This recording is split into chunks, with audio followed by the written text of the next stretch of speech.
अस्सलाम वालेकुम। आज हम ये प्रूव करेंगे कि जो सेट ऑफ रैशनल नंबर है ये डिनोमिनेबल है। डिनोमिनेबल मीन जो सेट ऑफ रैशनल नंबर है ये सेट ऑफ नेचुरल नंबर के इक्विवेलेंट है।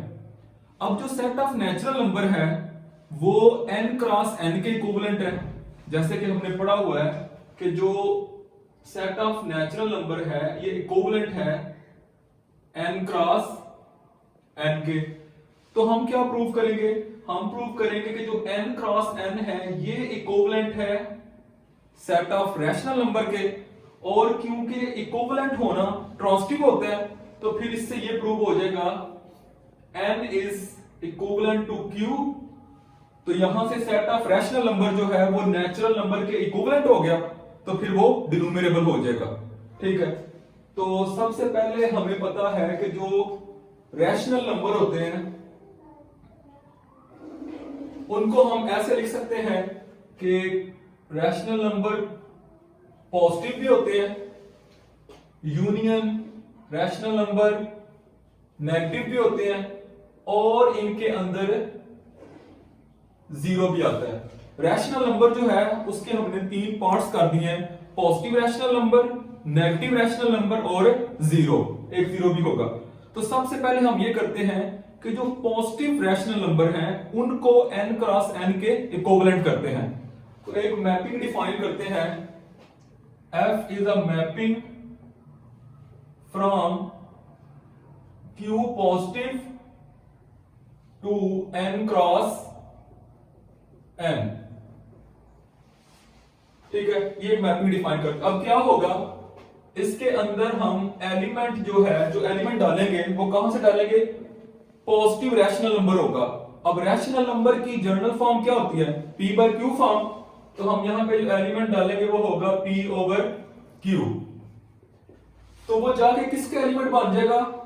n क्रॉस n का। अब n क्रॉस n का एलिमेंट कैसा होगा? वो एक ऑर्डर पेयर होगा।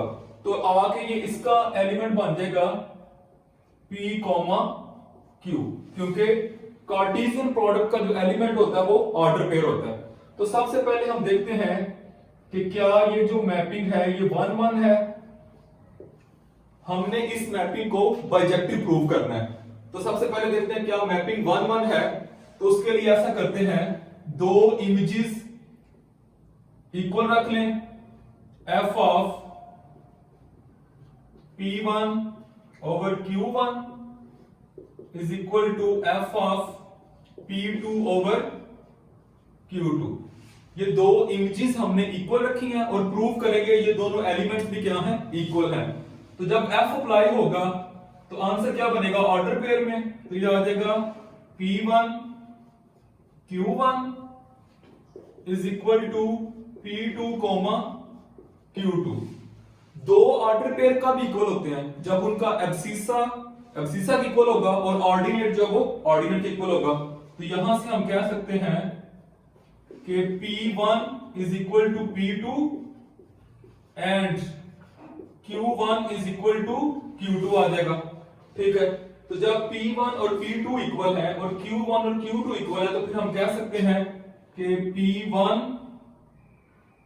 Over q1 is equal to p2 over q2। इनको डिवाइड कर दें। ठीक है, तो ये देखें दो इमेजेस इक्वल रखी तो दोनों एलिमेंट्स भी क्या आ गए? इक्वल आ गए। तो हम कह सकते हैं so the mapping f is 1 1। Mapping जो है वो 1 1 है। अब हम इस मैपिंग को ऑन टू प्रूव करते हैं। तो ऑन टू में क्या होगा? हर इमेज का प्री इमेज होगा। ठीक है, तो हम कह सकते हैं for each p comma q belongs to n cross n, there exist p comma q belongs to q positive such that f of p comma q is equal to f of p over q is equal to p comma q। ऐसे होगा। क्या मतलब इसका?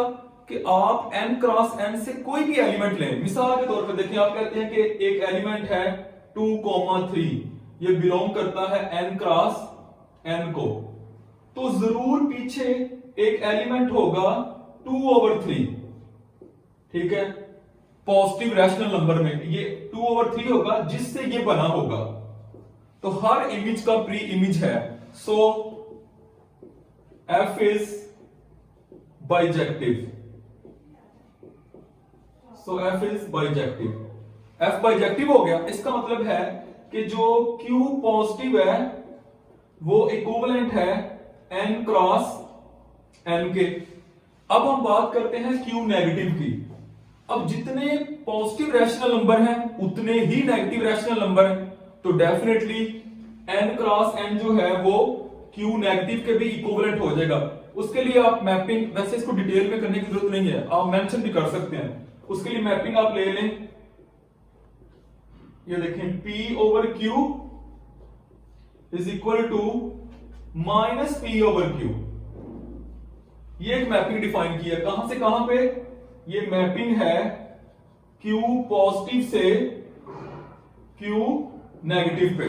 मतलब इसके अंदर positive rational number डालें, जो पॉजिटिव डालेंगे उसी का नेगेटिव बन जाएगा। तो ये मैपिंग भी क्या होगी, ये क्लियरली हमें पता है ये 1 भी है और ऑन टू भी है, तो बाइजेक्टिव है।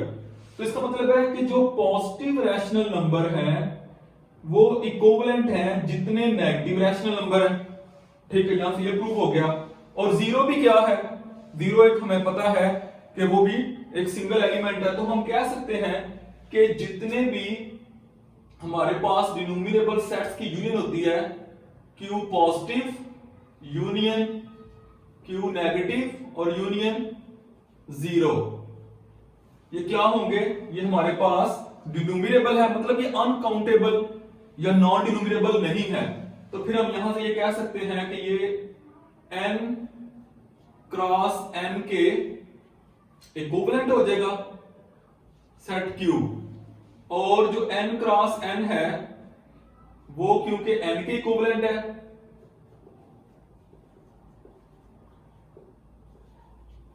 ठीक है, वो n के इक्विवेलेंट है, तो यहां से हम कह सकते हैं n is equivalent to q।